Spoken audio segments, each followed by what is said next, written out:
Thank you once again. I like saying thank you because I think it's a privilege to have guests on this podcast where we share things about sports around the globe, issues, and all that. So, today we will look at overcoming adversities, but our main focus is going to be on sport activism and humanitarian services. And we discuss this with, I think you want to know the name. No, I'll just wait a little so that our guest explain or introduces herself. So the nature of the discussion will hinge on providing sport education and insights with regards to the following topical issues, not the following topical issues, but rather what I just mentioned about sport activism and humanitarian service. And our guest is a sport activist, an administrator, and a former participant of the United Nations Young Leaders Program. And I beg your pardon, she will introduce herself shortly.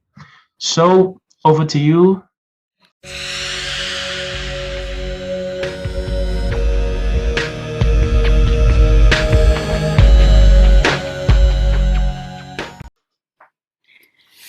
Hello, beautiful all. This is Romee Giri from Nepal. And yeah, as our colleague Derrick mentioned me, I have a very wide area of introductions in a different field. So here, properly, I was a young leader to United Nations former in 2014 to from 2014 to 2016, and I had worked. As a taekwondo is my basic sports, I had worked up to the world taekwondo in my sports career, working as a taekwondo cares project in charge. And besides that, I am recognized as an activist. Before that, I'm an administrator, an athlete, a national referee, and so many things actually. So I'm involved in sports with in different areas. So gradually improving myself. Today I'm officially a sports administrator, and I'm recognized as the first female Olympic speaker to Nepal as well.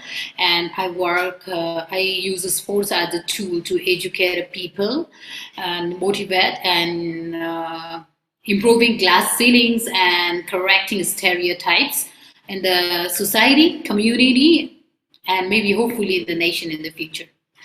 Yeah, Well, that's I my think introduction. that's very brief. But I'll just ask some specific question. If you could tell us about your educational journey, particularly from the bachelor's. Often people want to know what you did at the university and then at the master's level and on and on. So could you tell us a little bit about it? For educations, right? From educations, my bachelor degree, I got it from Nepal. It's a business administration. And out of that, I had an MBA from, which is affiliated to Lincoln University, Malaysia. And that is a master in business administration. Likewise, in sports, I have a master in sports management from Team Together Master Program, and it's a South National University, and we both are alumni to it, of course. And yeah, that is my academic degree, and yeah. Yep. I guess you've spoken about Taekwondo and you are fourth dan, I guess. Right. That's interesting. I guess people will not have to mess up with you because you got to give them some cakes. Anyway, that's just by the way. But in short, if someone asks, who is Romee and what does she love to do? What will be your response in brief? In brief, Yeah. I would love to say I'm a very simple human beings actually. My short introductions is yeah, very simply, simple human beings I would like to recognize with out of all the societal tags I have earned throughout the process. And I believe in action. Rumi is somebody who believes in taking action, direct communication, a humble soul, and a believer and an influencer to the many women and young generations. And shortly, yeah. Well, there you go. So it's great to have that from you to share your values and that beam across the world and the various international platforms that you've been with all your smiles and sometimes quite serious, depending on what you're talking about.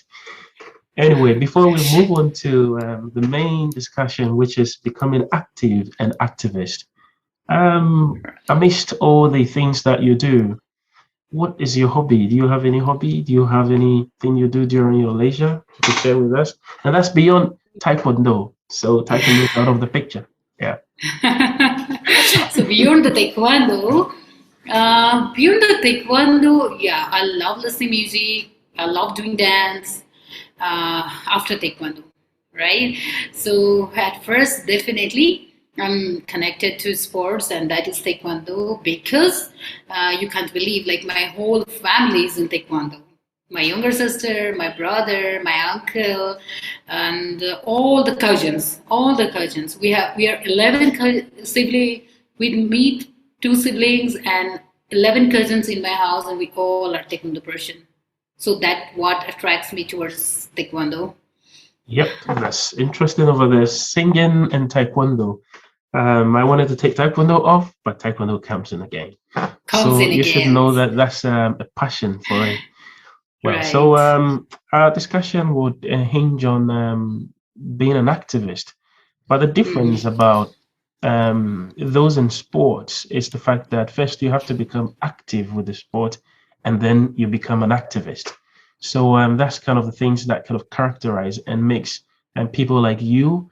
And then if you know him, Umer, who is also a social sports activist, stand out from the main or the general activism. So why, if I may ask, I mean, sport management is a broad field. You could still continue with taekwondo if you want. You could still go into the MBA. But why did you dedicate much of your time to select a career in sports activism? Interesting questions, right? Well, starting and talking about my career, I have to say, yeah, today I'm recognized as an activist, but long ago, like generations of young girls admire one woman. I have to start this way. And of course, I was not a model and I was not a Barbie doll, right? Like to be in the floor is this way, and I was a simple athlete and who became the first female Olympic speaker for Nepal on the Olympic level of my time. I mean, it's a 2016 Rio Olympic flaming events, and I was a young leader to United Nations, and I represented all the 601 young leaders from United Nations in sports, and of course I represented World Taekwondo as an athlete. Like my involvement in taekwondo is a long process and was not an easy journey, right? So the term best is not over the like generalizations and or gender specific terms by a very quantitative values that is existed, and it was a best moment and must have to say a turning point as well of my career, of my level. From that point, I came to a decision that I should do something different and I can do it. That was a Oh, confidence I earned throughout that events. yeah. So So I yeah, I beg your pardon. Sorry, please continue. Yeah, sure. Yeah, that's how I continued, and I find it very unique. Actually, everyone is interested in to be a medalist. Everyone is, I find, actually, they're doing active participations and referee. They're doing so many things, but they are not using like very few are using sports as educational tools Yeah, that can improve the beautiful like result in the community and society and nations and in a global forum, right? yeah, So that factors attracted me, that factors. And as I'm a with the sports, I was a very curious person, you know. yeah. Like if somebody tell me you should not do it, I became a curious why I should not do it. And the word why is always in my mind until the answer and actions of somebody convinced me well. So I keep on doing this until and unless it results me in a very satisfactory way. So this is how I choose to be an activist. And actually, my target was not to be an activist. My target was just to use sports as an educating tool to the community where the perception is like where there is a gender stereotypes, where there is a glass ceilings for a woman. Because as a woman, very few are so lucky to choose their directions of a life, you know. And in South Asian, the culture is cultural boundaries is so high. So why not? Yep. And at the end of the time, at the young mind started, and one day I went to the like funeral of one of my relatives, and that day I decided like why not to die in peace without any like greed of next life, you know, as we are taught religiously. And okay, let's use, as I'm a sports person, I would choose to use sports and use it properly, educating women's and young generations to live life properly. And we all know that sports can be a beautiful tool to live properly and like promoting peace, right? Yep. Peace and development. So that is how I changed my mind and I choose to be who I am today. Yes, so that's very interesting. That was your turning point. But it's clear that you were already an active person in sports, and that's a taekwondo. And I'm not sure, but by my checks, I know in April 2015 there was a very massive earthquake in Nepal.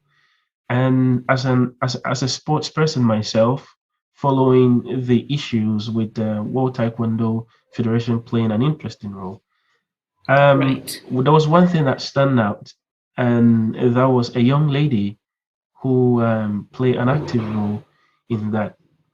Can you tell us a little True. bit about how you got involved with this, how your activism sparked in this whole issue, connecting Taekwondo's humanitarian services to in Nepal in this way?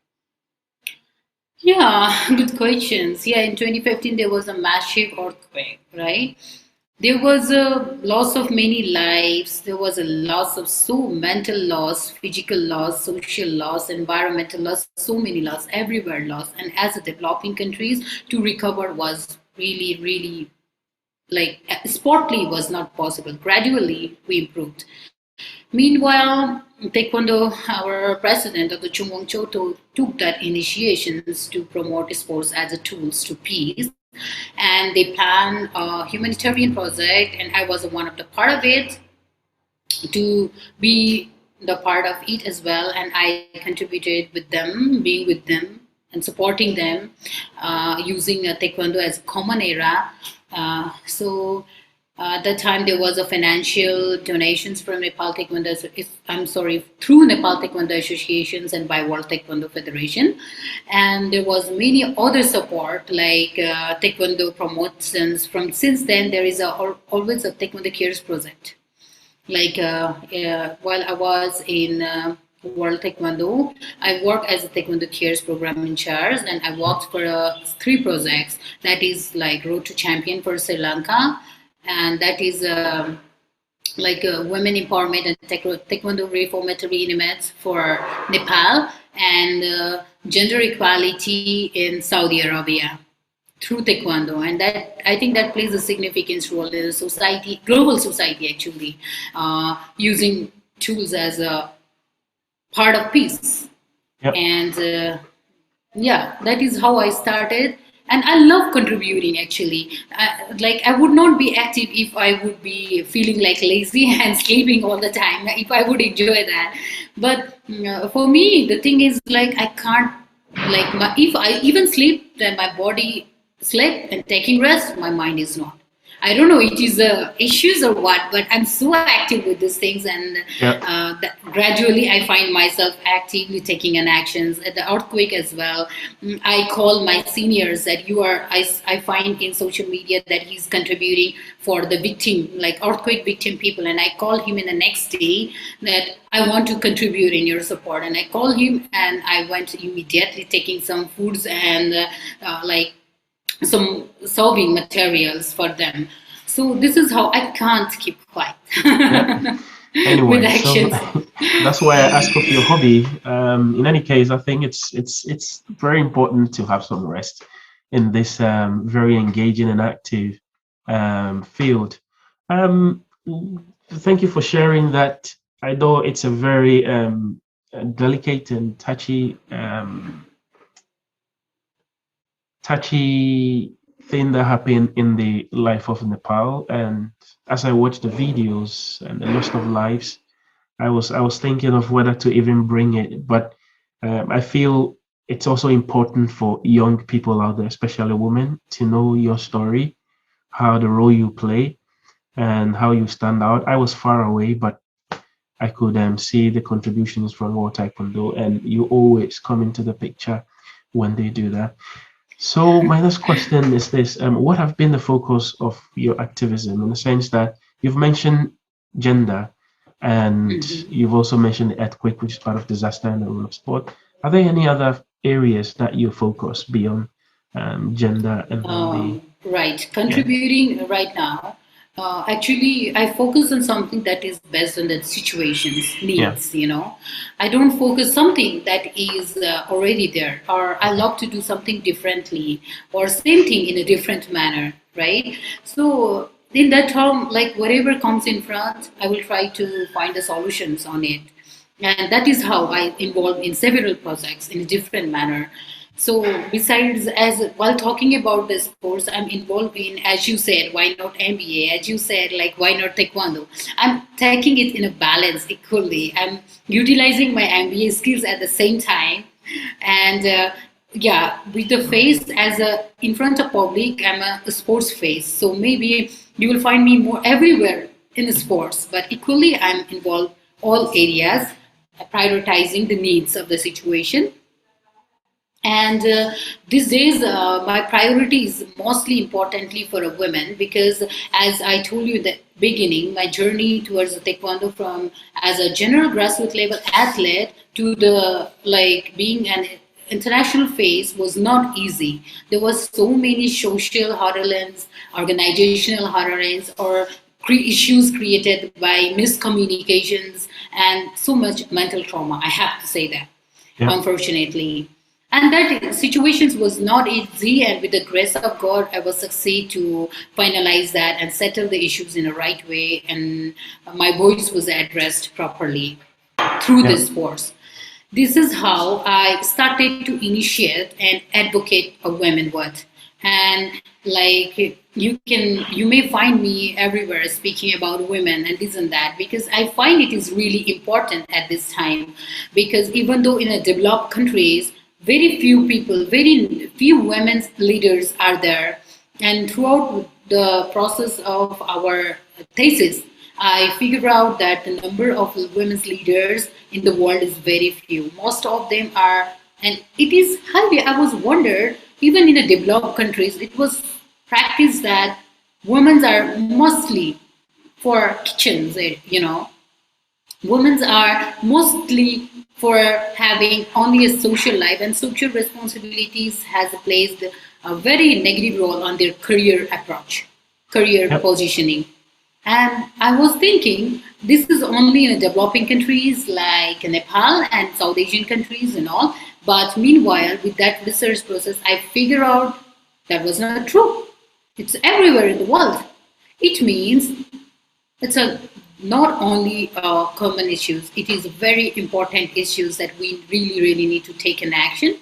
And with that, I'm very lively throughout the process because first thing, I'm a woman. Second thing, I'm from the developing countries. Third thing, like I am a woman who is active and career oriented, you know. So I must take actions and initiations advocating women. So this is how women empowerment projects started from Nepal through World Taekwondo. This is how gender equality in Saudi Arabia project started through World Taekwondo. Yeah. So, like I believe, and I'm trying to work on my belief through the different areas I can, putting a different role from top to bottom, and still I'm going through it. And this last since the when I was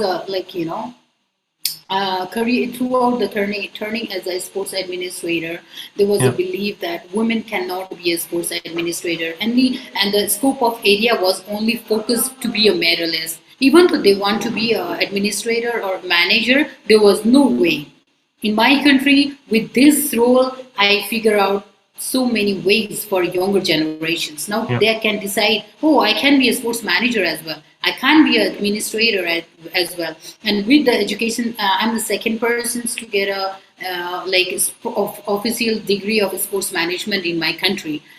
Before there's a Rita Prajapati, you know that. You know Yeah. her, right? Yeah, Yep. she's our colleague as well, DTM. And DTM gives a feelings of siblinghoodness, wherever you are. That's how I feel. And Yep. yeah, we are the so this is how I started going through the process, and I believe it will continue in the future, and I will be able to continue this theme as a priority, including other theme as well. But I will prioritize these things because, yeah, I told you it's a very important issues to be taken actions right now. Yep.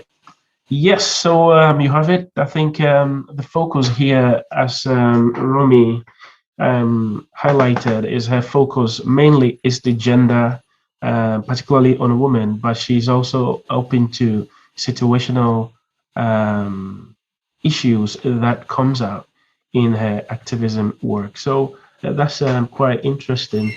And there's one thing that comes out every time with this field, unlike other sporting field, like team management, like being a sports administrator. I know you're a sports administrator alongside, but in the activism work that you do, besides the World Taekwondo Federation, how do you go about this in terms of finances? Do you get support? Yeah, regarding the first, actually, firstly, I'm as a besides the thing, as I'm a consultant to the Ministry of Youth and Sports Okay. right now. Of course, there is a government fund directly involved, Yeah. and most of the time, if we want, there are so many ways to go through a fund. I believe because as Yeah. I was a formerly former young leader to United Nations, yeah, UN also, there are areas where UN supports, right? So this is how we can get a fund. And there are so many ways and areas actually, Yeah. we just need to figure out the right way to approach them, and there is no fund scarcity. Just Yeah. you need to know the way. This is an interesting question, but let's get it this way. Let's assume that there is no government support. Mhm. World Taekwondo funds is not there. Would you still continue with this field? Yeah, of course, of course. Like right now, I'm not getting a direct money for advocating Yeah. women. And besides that, if you are curious about how do I manage the funds, Yes. even for my survival, the words MBA stands for. The MBA stands up to that.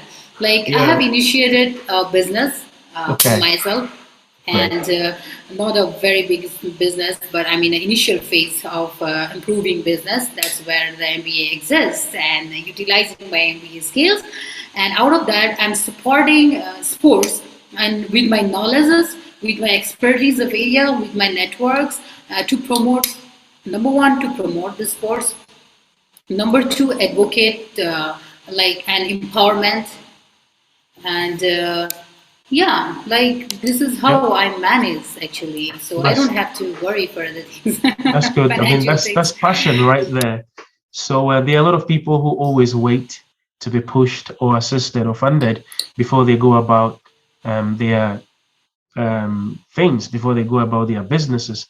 But I think you've shown us that this is something passionate to you.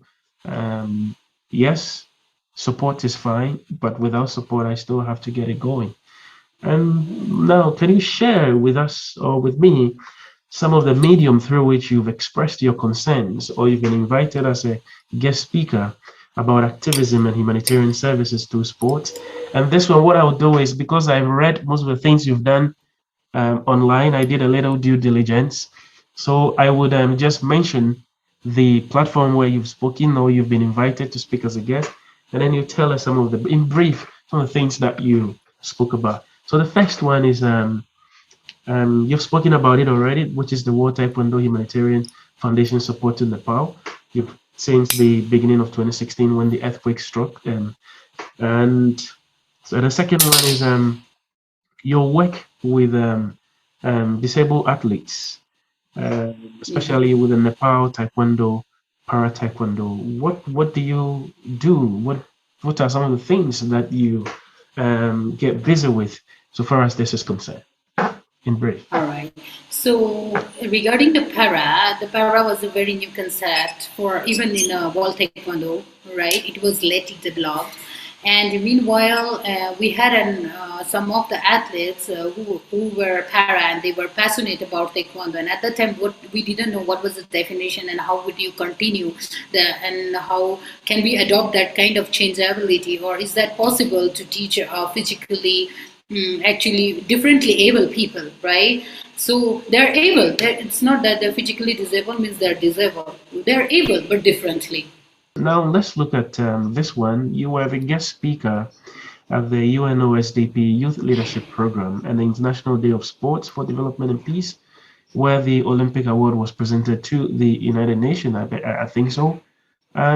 What did you talk about? What were some of the issues you raised? I know this has been telecasted worldwide, and a lot of people, especially in Nepal, have seen this and interviewed you several times.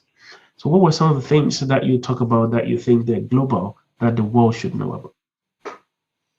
Yeah, of course, as I was activist and working for the sports and as a tool, Taekwondo as a tool, right?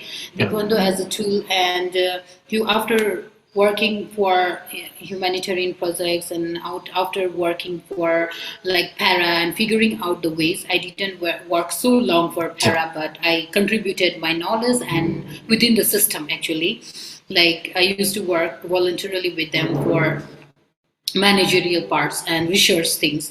Yeah. And after that, like with this role, one day one of my seniors asked me to apply for UN things. I was not sure that am I selected for UN, am I up to that. I was not sure about myself, and apparently I got selected in 2014 and I was entitled as a young leader to United Nations, as there is a 601 young leaders over the world through UN, and for specifically for sports actually. Yeah.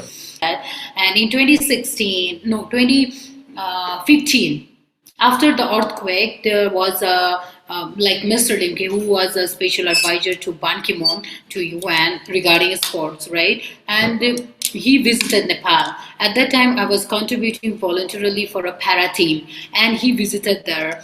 And he had, throughout that time, we were in a research process, like what to do, what not to do with the para. Yep.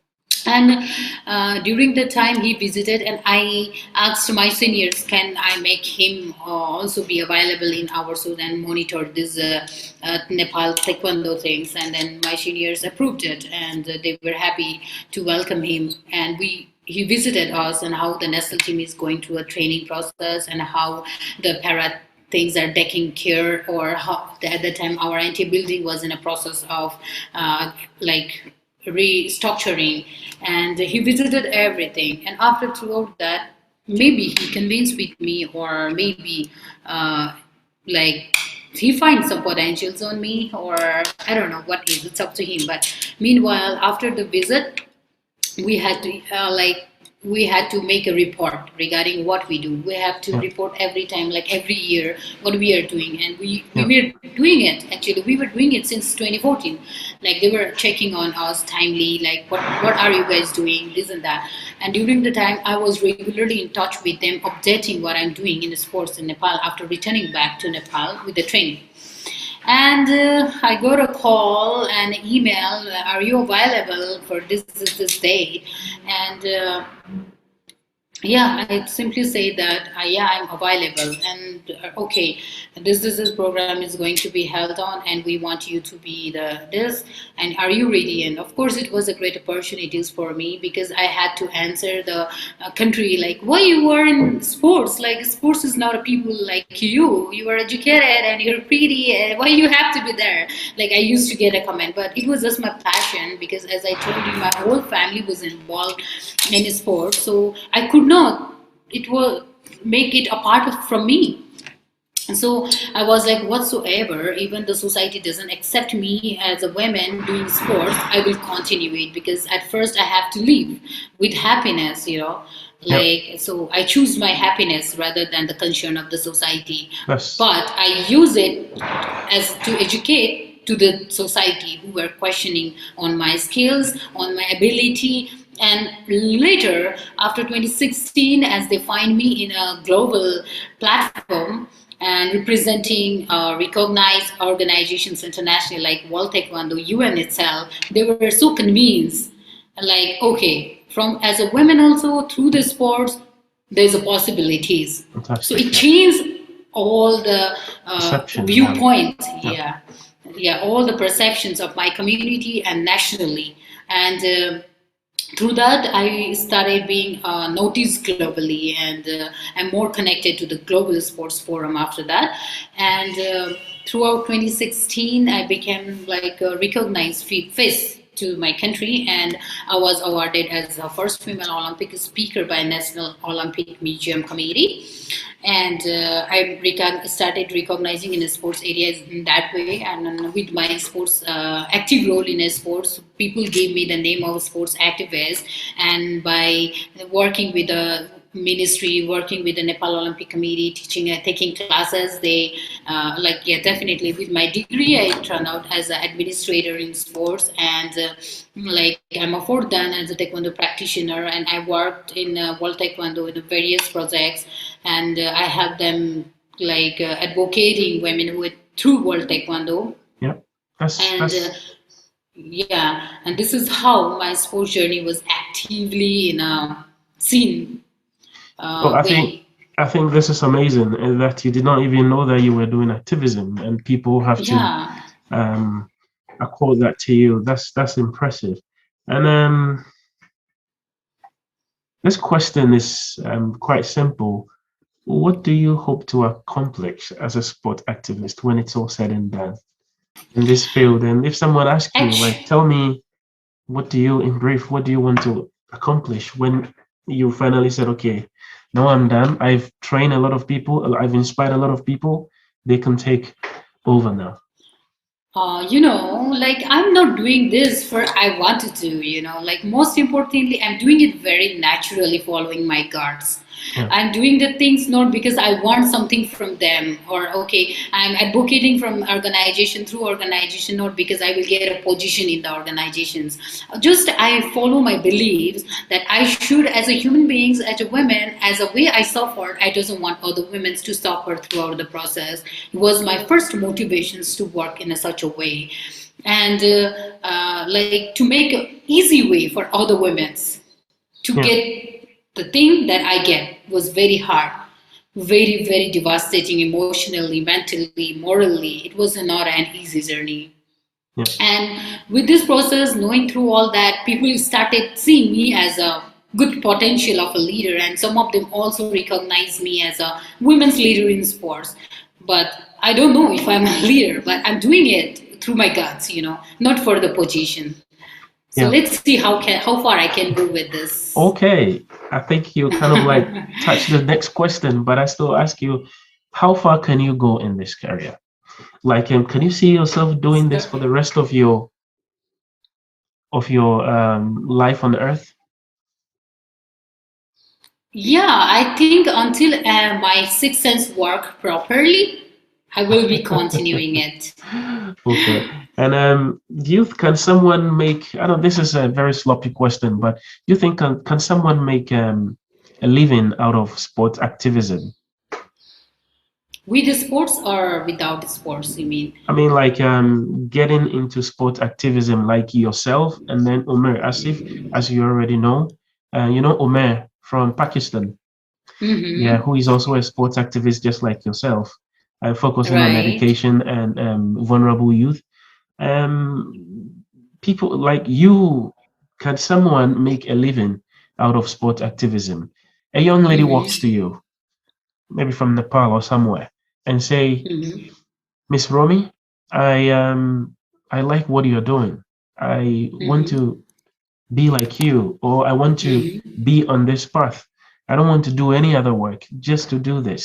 What would be your advice to the person? I think maybe this will be the best question. I would be saying like, please, you should. If you want, you should take an actions. And whenever you start taking action, there is always a way for what you want. That Mm, is what I learned throughout the journey after all the ups and downs. Like today, my major area is to advocate women, advocate youths who yeah, wants to be me, right? Showing them a right way before they lost their way in yeah, a career point. So with me, with my experience, I think I'm like open book. Like how is my journey? People yeah, lose it very well. So they can learn and get so many ideas how they can regulate, or they may not know what they want, but they still want to do something, yeah. and they I can be a beautiful example for them as well. Yep, that sounds Right. interesting. Yep. The reason why I'm saying that is that that the field is a very passionate field, but Mhm. often just like you've talked about the funding, sometimes it's quite complex. You may not get Right. support and all that, and that Hmm. could be an issue. And that's why I asked that question, that if somebody wants to be an activist and doesn't want to do anything, what will be your advice to the person? But I think Yeah. you explain that pretty well, that they should follow their heart, and Yeah, sometimes you don't exactly. know what the Because future holds. not only in the sports, like sometimes we may go to bankruptcy in our personal life as well, right? Yeah, So we yeah, have to be highly wise and skillful to find a right way to get the money, yeah, right? For that, some of us do a job. For that, some of us do consult. Some yeah, of the us we own some money from our friends. yeah, So there is a way. We have to figure it out. yeah. I hope I And answered the question. I think you did. I mean, there are no wrong or right answers. Like I always tell my students, um, sometimes what may be right in the east may be right in the west, maybe wrong in the west, and like that. Right. True. Very, And very agreed. circumstances make things happen differently. My next Right. question is, you spoken a lot about ups and downs, but I think there've been a lot of the ups, which the things that you've been able to achieve over the years. But are there some challenges? You spoke about some things you've gone through, and a few things. Are there some challenges that you've encountered along the way that you think this was a huge challenge, but looking back, I'm glad I was able to overcome? If you could share. Yeah. For the things like for those things in a while. I have to say that as a class ceiling, cultural boundaries, stereotypes, and Yep. not accepting women in a professional field was challenges. And before I used to think that it was only issues to me, but after the research things, I figure it out like it is not only up to me. It's all the women in the leadership positions are facing the same journey, and I think that should not be. These days, beginning I used to say it was my challenges, but after knowing in detail, I take it very commonly. Okay, it happens, and it is a part of the process. So I won't consider it as that the challenges. But at that time, I was like emotionally abused because I don't know what to do, what to say, where to go, who can be a right person to address my issues, right? So I was lost throughout the way, and I had to make my speech in a way of traveling the plane because of not a proper management system. So these days I considered it as a part of process. So if there was not those tough situation, I would not be who I am today. Yep, that's very interesting one over there. Somebody told me that how do we call it? Is it what, a good sailor? A smooth sea doesn't make a good sailor. There always have to be a hurdles for the sailor to Right. overcome in order to be called the good sailor.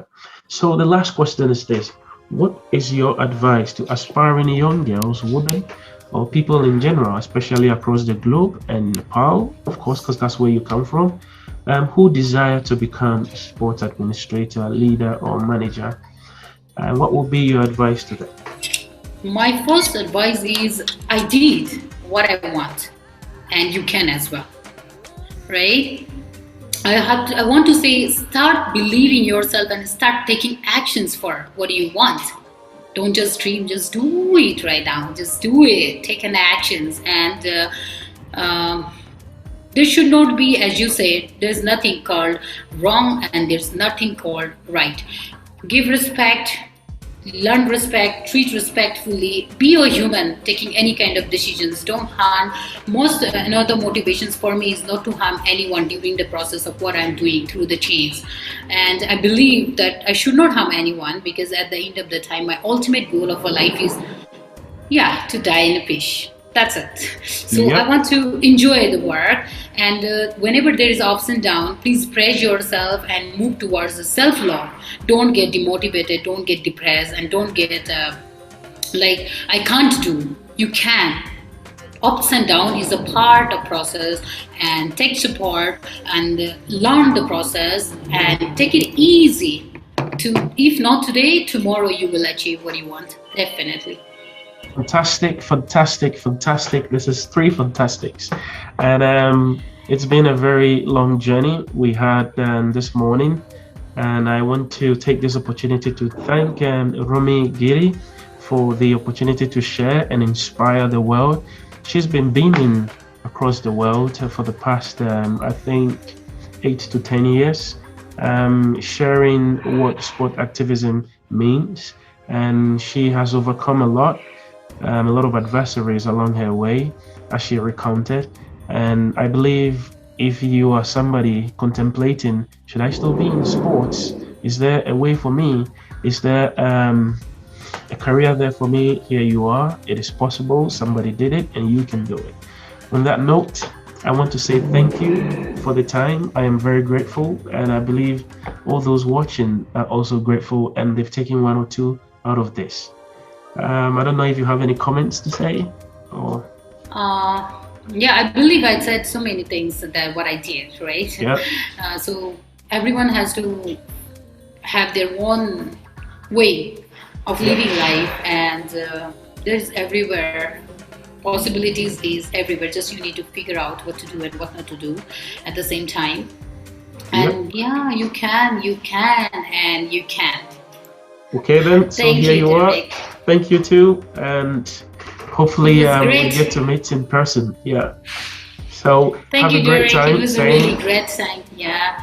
And thank you for choosing me as one of your, again, speaker that's to my your pleasure. podcast. And it was good to know as you as well. And glad seeing you. Thank Yeah. you, Derek. Thank you. Have a great time once Bye. again. Bye.